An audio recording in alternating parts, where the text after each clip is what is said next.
Sana makaligtas pa ko sa kamay ng dalawang demonyo na to. Sagad sa buto ang kahayupan nila. May mali.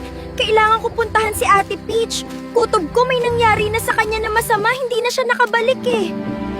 Sana may tumulong pa sa akin. Alam ko hindi na ko hahayaan mabuhay ni Strawberryta at Pinyato ngayong alam ko na lahat ng pinaplano nila.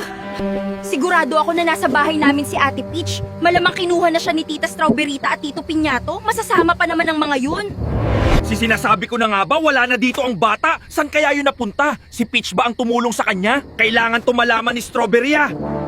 Wala lang si Presa, si Peach panigurado ang tumulong sa kanya. Pakialamera talaga yung si Peach pero wala na silang magagawa parehas ngayon. Mag-isa na lang si Presa at mahina pa siya. Ngayon sa gustuhan mong maging hero, buhay mo ang nasa panganib ngayon!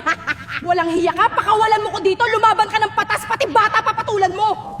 Kahit pa nakalitan ka Presa sa kamatayan ngayon, magugutom ka dahil sisiguraduhin ko na hindi na babalik si Peach para tulungan ka, mamamatay ka na lang sa gutom! Maraming salamat Presa dahil pinuntahan at niligtas mo ko. Walang anuman po, Ate Peach. Ikaw po ang una nagligtas ng buhay ko. Ano yan, Presa? Ito ang gantikon sa kanila, may bomba sa bahay namin at pagkapag pinindot ko ito, sasabog ang buong mansyon!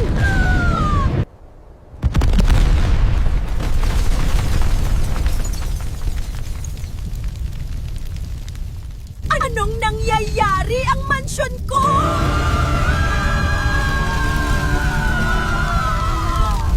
Nagtagumpay tayo. Ang galing mo, Presa. Ang galing natin, Ate Peach. Kaya kayo mag-follow, like at share na kayo sa video na to.